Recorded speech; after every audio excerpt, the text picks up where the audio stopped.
Hello, friends. My name is Sam. This is Bolt from the Blue Tarot. Today we're going to be pulling you some cards that are for your highest good. Let's see what we got. So first I'm pulling from the Wisdom from the Epics of Hind deck. Some stories from the Indian subcontinent. Vamana's Blessing. Check out that artwork.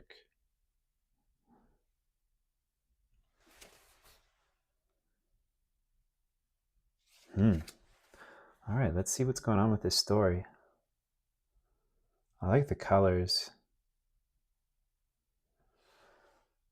Getting lost in this image. I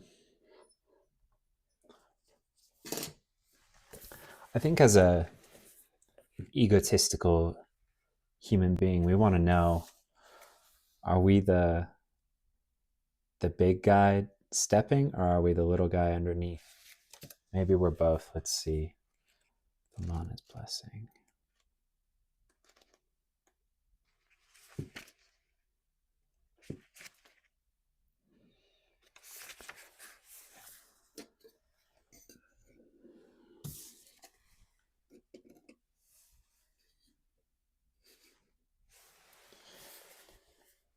Mahabali was a benevolent king who belonged to the netherworld.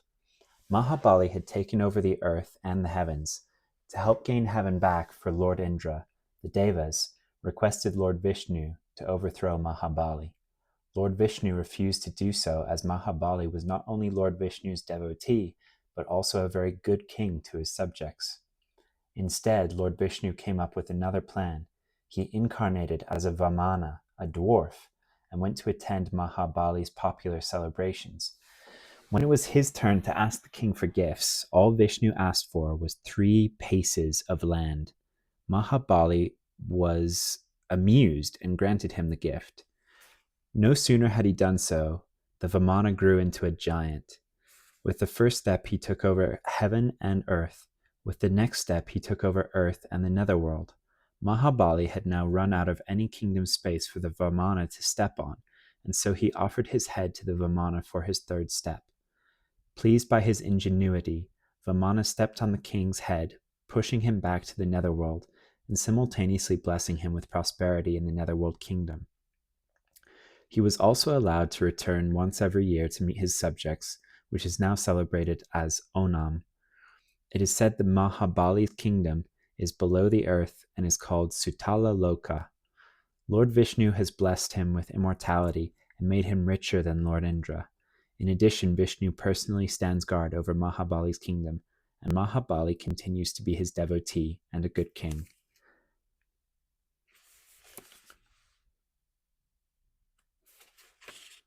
Oh, this is interesting. So in the questions to ask yourself, this one stood out to me.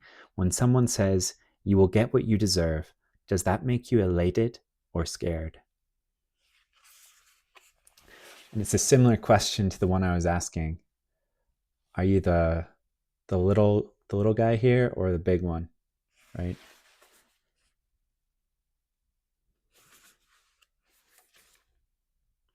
But be nice to all people regardless of their stature. Sometimes what you wish for may not come true because you deserve better. Be patient and you will see how you have gotten so much more than what you thought you deserved. That's a good one. Let's see.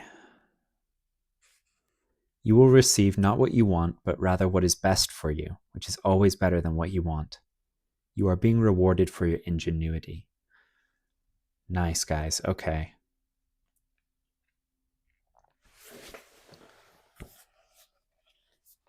I always get what I want or better. That's a good little mantra. A luck mantra. Oh, I made some luck subliminals. I'm going to publish them on the other channel. I have another channel called Samuel Speaks, and I publish like stuff to help rewire your subconscious mind, as well as some like readings of sacred texts. So I'm working on a luck one, working on a couple other ones. So you guys should check out that channel. Depending on when you're watching this, those will probably be up. Okay. Yeah, let's grab some from the Oracle of Destiny. This is a deck that is based on palmistry, but I really love the art. So we got air,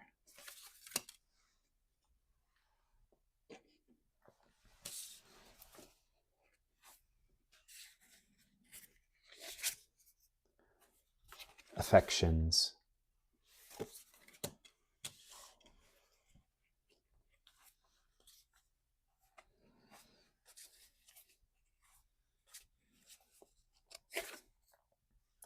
Milky Way,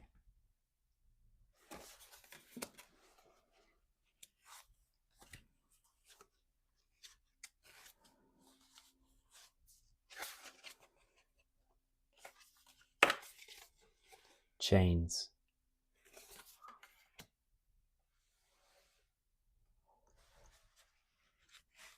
I just go by feel on how many cards we should draw. I feel like one more.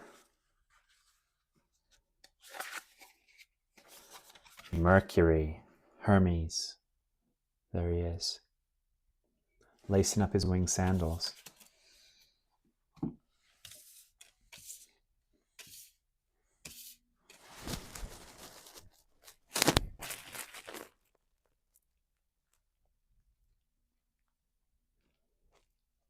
So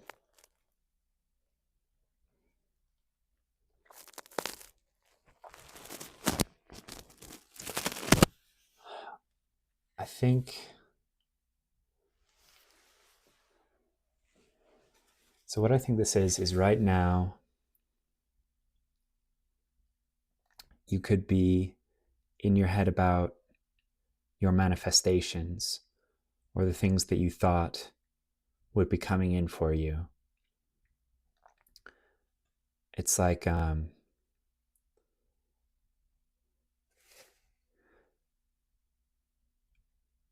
you know that you're this magician and you should be able to pull it out of thin air. But right now, all you see is empty air. Like there's this silence, this, it's like this clear glass, and it can be filled with anxieties, or it can be filled with positivity, faith, like surety in the coming of your manifestations. But either way, it's a vessel, like this clear vessel of potential. I feel like there's something about the space that you're in right now that is similar to this.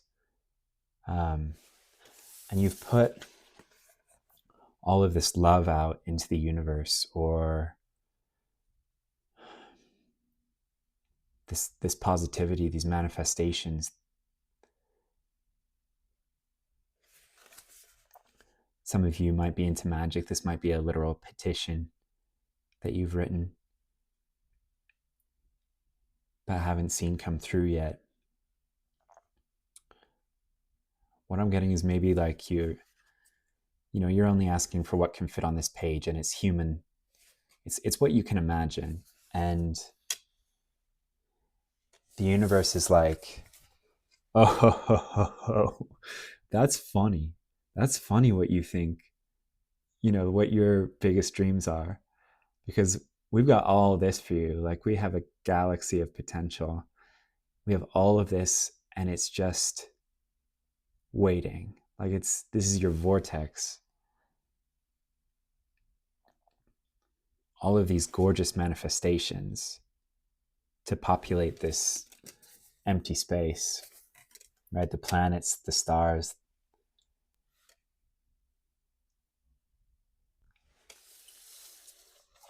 But it's behind lock and key right now.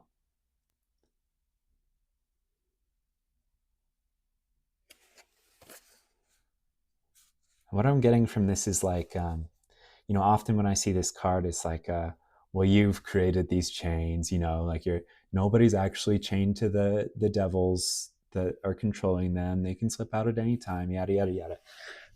But what I'm getting here is like a divine, like it's just not time yet.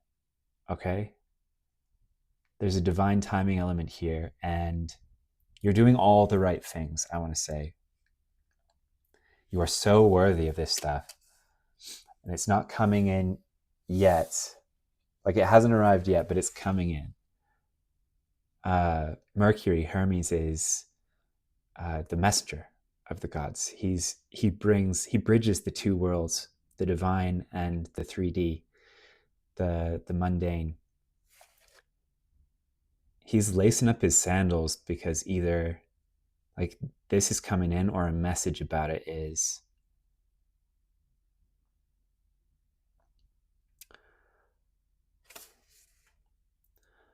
I'm going to guess a message. Let's see. Let's see what's going on for you guys. That's a beautiful spread. I love those cards. I love the colors. I love the whole thing. Okay. Do you guys find this? That the higher you raise your vibration, the further along the spiritual path you go, the fewer strong preferences you have. You're just like, the more things I find so beautiful. And it's not just that you can see the beauty in more things, but you're, I think, less attached to the outcomes.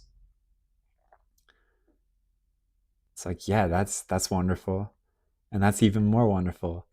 And that wouldn't be my first choice, but it's wonderful too. Because, it's like this aspect, right? If you're being redirected, if your vortex is being held for now, it's because it's not the perfect time yet.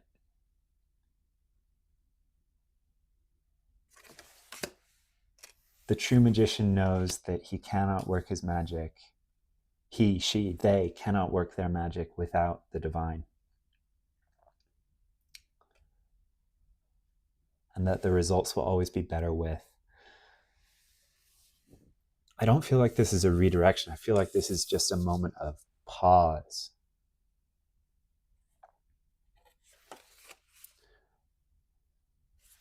Or you feel like maybe the wind isn't blowing you in any particular direction. It's like when you walk outside and notice that it's a completely still day. Anywho, let's pull some tarot. This is the Modern Witch tarot deck. I see a lot of readers using this on YouTube. So in case you've seen it and have been wondering what it is, I like the art on here too. Strength.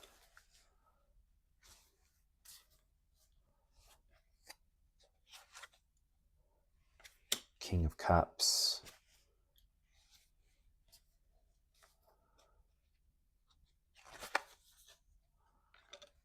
The Emperor.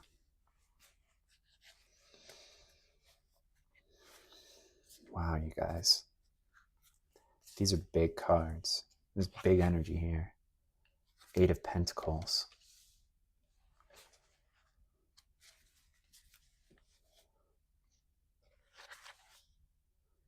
6 of Pentacles.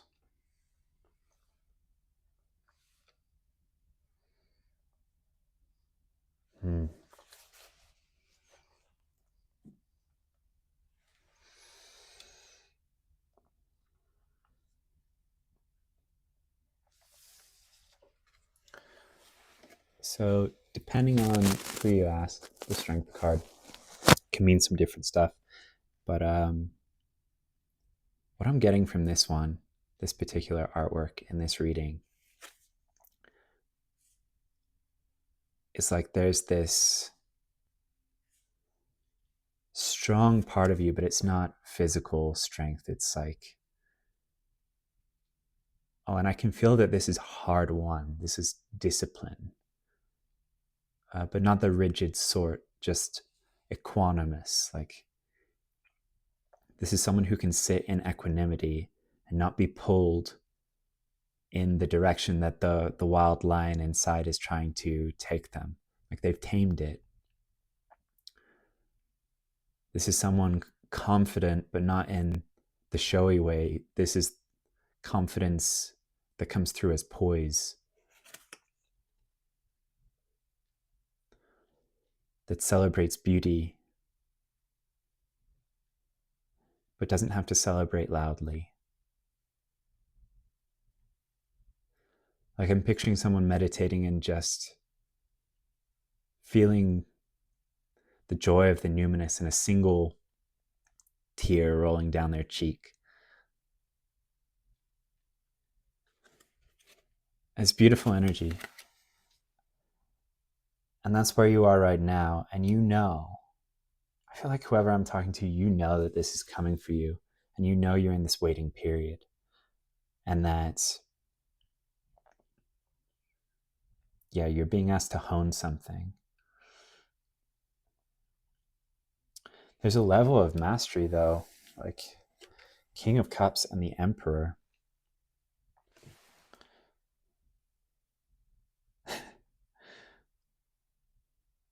This is beautiful. So this is like so this is like an internal and external mastery. I was going to say control, but control can be like we're trying to exert control. And this is not that. This is acceptance of that which you cannot control and easy handling, effortless completion of that which you can.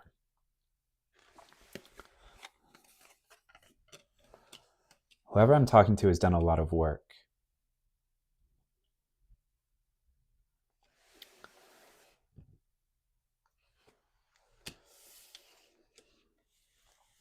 I think this is your encouragement to continue working on this craft.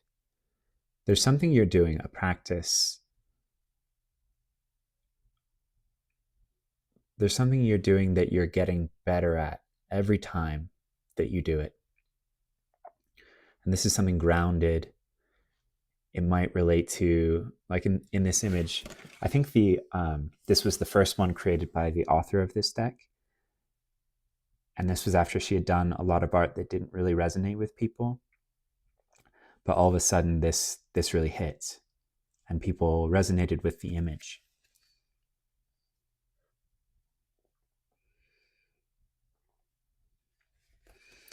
Whatever you're doing might be solo.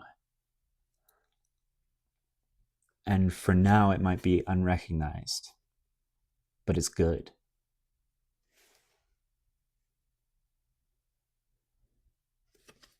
It is good, and it will be recognized.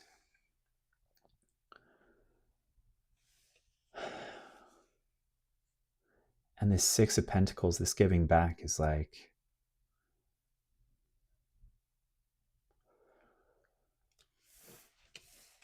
whatever you're crafting gives back to the world. It gives of yourself in a way that is sustainable, in a way that involves your unique, like God-given, if you want to think of it that way, gifts.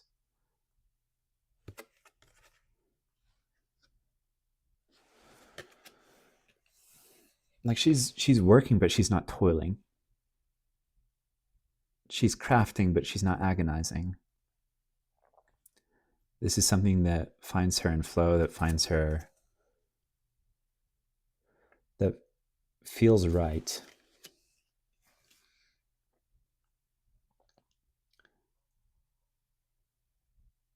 And if this isn't purely energetic, I think this will be lucrative for you.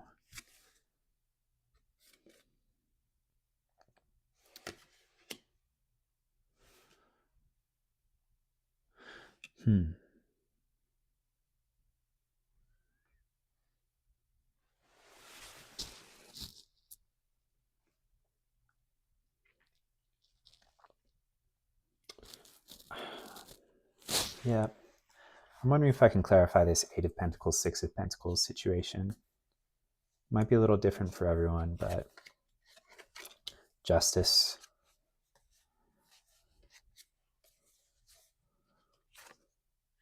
Seven of Wands.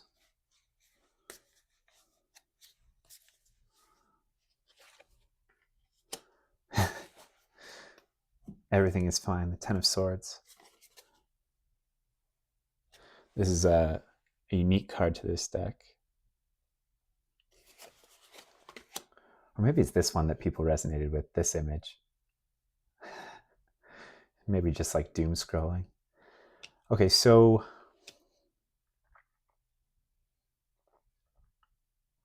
whatever this is, it's restoring balance. And I think putting an end to some sort of struggle, like you've had to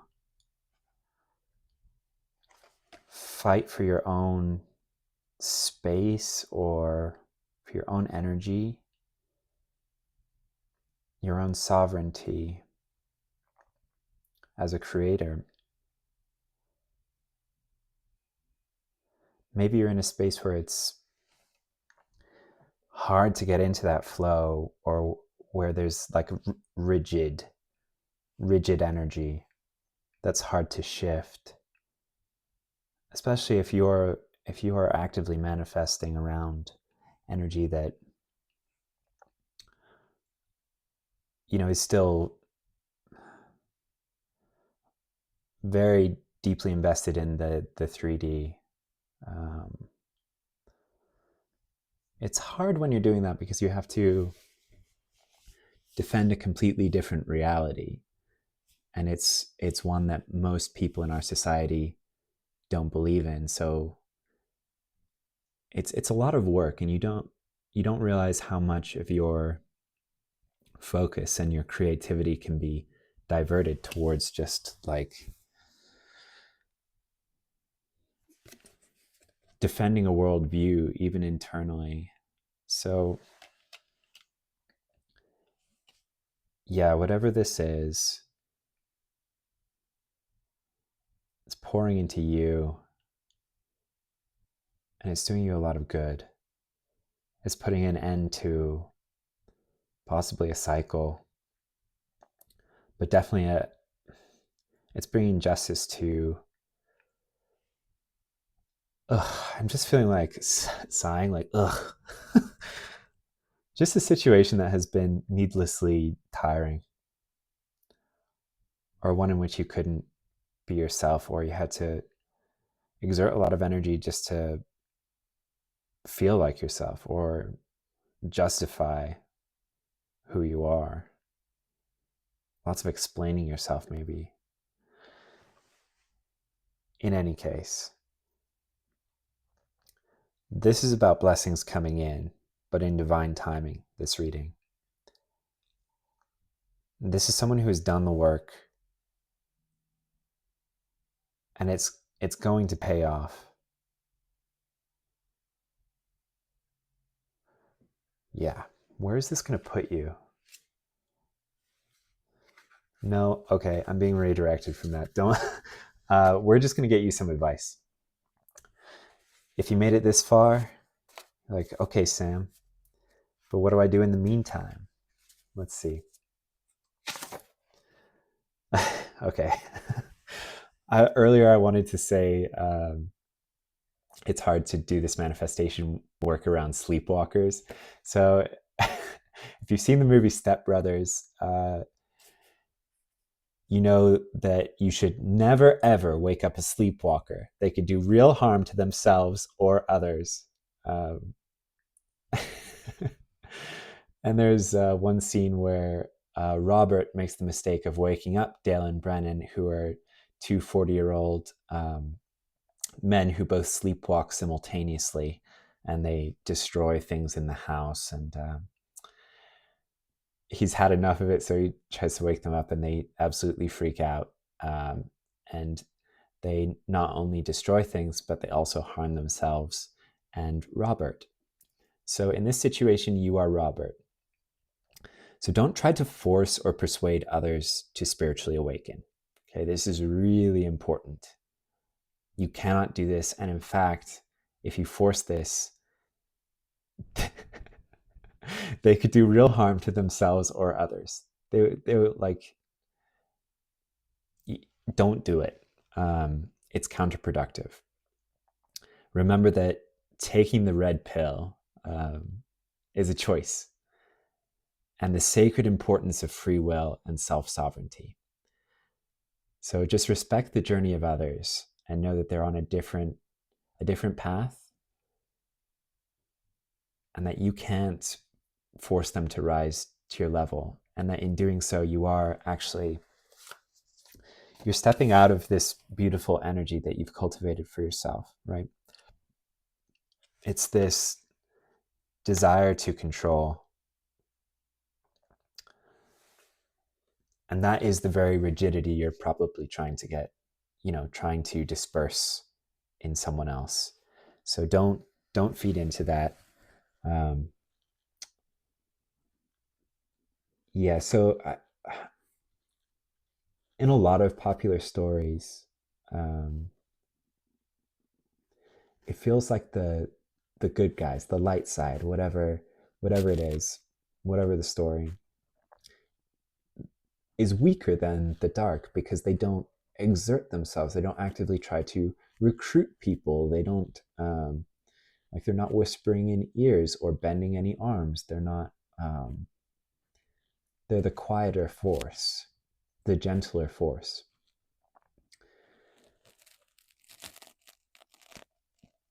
But think about like how an unhealed person behaves versus a healed person. An insecure person versus a secure person.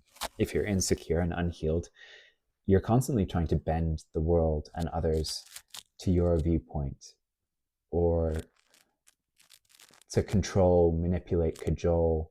Like the reason the dark side, the bad guys, however you want to look at it, do this is because they're unhealed, right? They need to bend others to their will. They need to exert force on the world around them. So just remember that the light is patient, right? It waits for you to be ready. It offers a helping hand, but allows you to make the choice. It respects individual sovereignty. The light is secure, it is confident, it is kind, and it stands in its own power.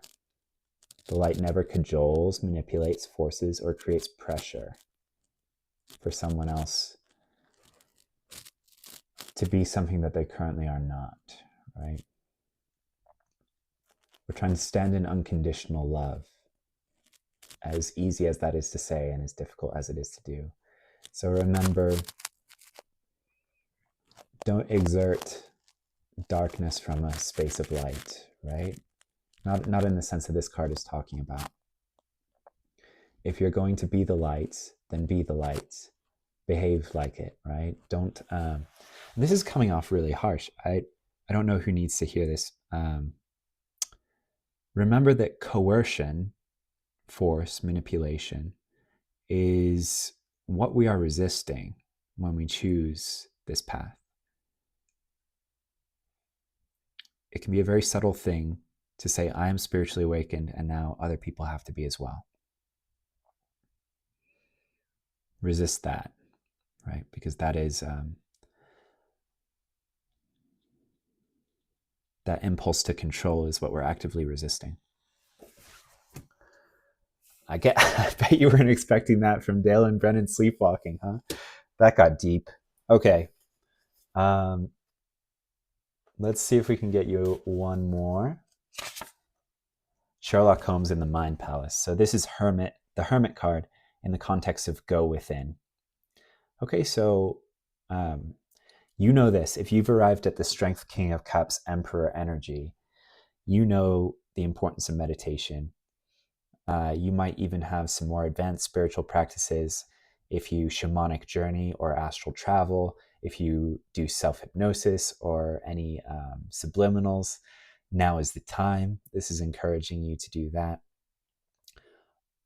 Often, you guys, if you have an issue, especially an interpersonal one, where like think about how you would have handled it in the past. And I'm not saying do the complete opposite, but it might be telling to reflect upon how much you've grown and realize that now that you're operating from this space, you actually don't need to go about it in the same way. You can allow a lot more because you don't feel the need to fix it immediately.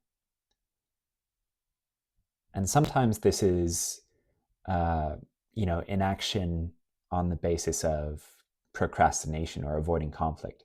But sometimes this is wisdom.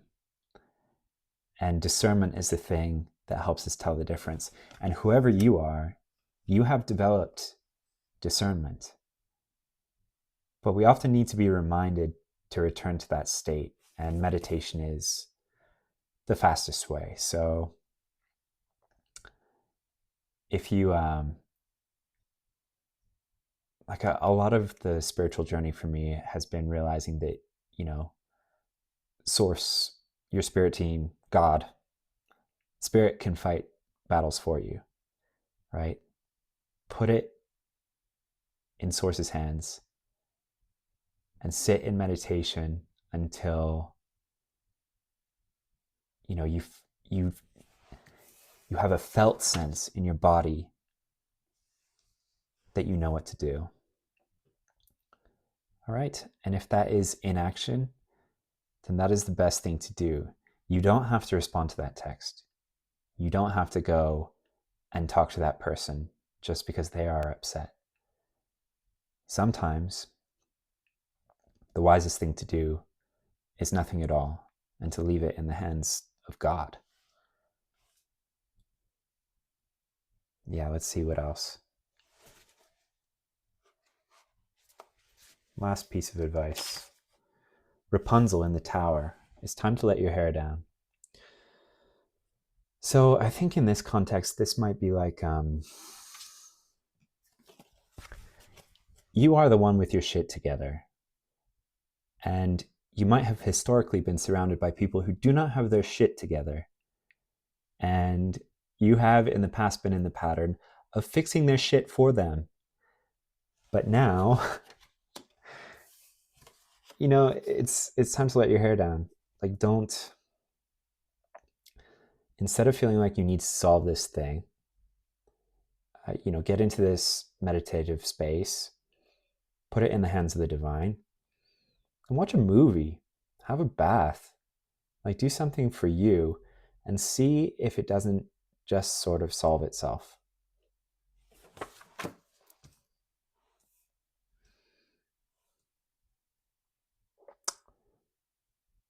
Yeah, and I think in terms of the manifestation energy, this will help as well, right? Getting in this celebratory mode. I'm not saying go out and paint the town red, but just this is something about relaxing, right? About knowing that you've done the work, and that this like dead air that you're hearing or feeling is I just want to say like divinely ordained. Like this is a moment of pause, possibly even the calm before what is for you a positive storm. In the meantime, don't wake up any sleepwalkers. Go within and just like feel yourself, get into a celebratory mode. Let your hair down, enjoy yourself, and just know that all of this is coming in for you. You've done the work. The only thing that could throw you off is, I think, just like trying to solve other people's problems or elevate them when they're unwilling to do the work or they're not in this space to do so. Yeah, this is like, just worry about you, You're doing great. Yeah, thanks for joining me, whoever you are. I feel like you don't even need advice. You're doing great. All right, guys, I'll see you in the next one.